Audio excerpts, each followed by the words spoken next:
Ma vie ne vaut rien, je me suis menti tout ce temps. Chapitre 6. Cela faisait plusieurs semaines depuis ce fameux dimanche. Il avait dû faire des heures supplémentaires et avait raté 2 réunions du mardi soir.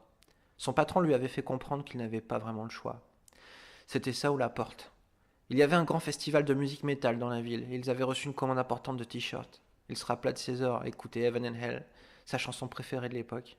Black Sabbath, Judas Priest, que du bon son, se dit-il avant d'effacer l'idée de sa pensée d'un revers de versets bibliques. C'était à nouveau un samedi soir comme les autres.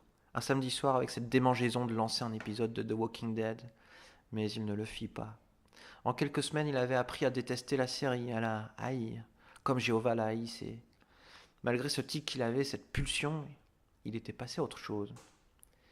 Il attrapa sa tour de garde, quelques stylos fluo, sa Bible, et se mit à souligner dans les paragraphes les réponses aux questions posées. Cette étude portait sur les 2 classes, le petit troupeau et le grand troupeau.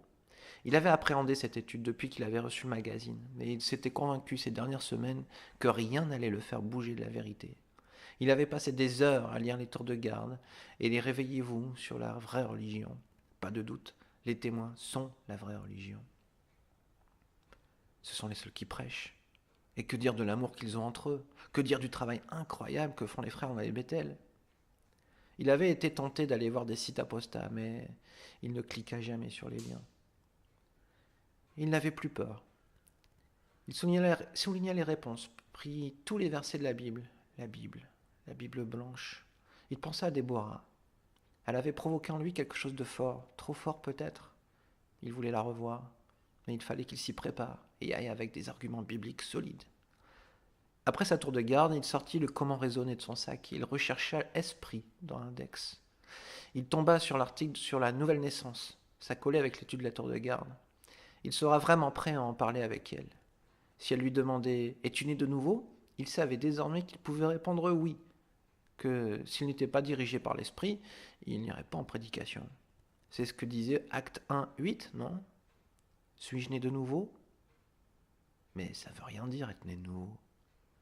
Il croyait que c'est uniquement les 144 000, mais non, le comment raisonner l'explique bien. Lui aussi, il était né de nouveau, ou né de l'esprit. L'esprit? Suis-je né de l'esprit? Comment sait-on si on est né de l'esprit? L'esprit ne témoigne-t-il pas avec notre esprit? Oui, mais ça s'applique aux 144 000, ça, non? Donc, suis-je vraiment né de l'esprit? Jésus est mon Seigneur, je prêche, donc oui, mais pourtant, mon esprit... L'esprit de Gabriel se mit à flotter d'idée en idée. Il était de plus en plus confus. Il ne comprenait plus vraiment. Il ne se sentait pas né de l'esprit. Non, en fait, il le savait, il n'était pas né de l'esprit.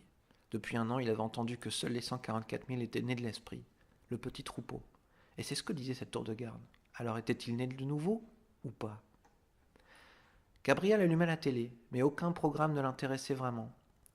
Déborah, l'esprit, 607, les anciens, il n'avait que ça en tête. Il alla à sa minuscule salle de bain se rafraîchir le visage. Quand il se redressa, il se mit à pleurer. Qu'est-ce qui lui arrivait? Pourquoi ces pensées? Jéhovah, aide-moi! Suis-je dans la vérité? Dis-moi! Parle-moi, je t'en prie! Il éclata en sanglots et tomba sur les genoux. Il fit tomber au passage une bouteille de parfum qui lui coupa la main. Il ne leva même pas les yeux. Il serra le poing et le lança sur le carrelage et se mit à crier de toutes ses forces. Jéhovah!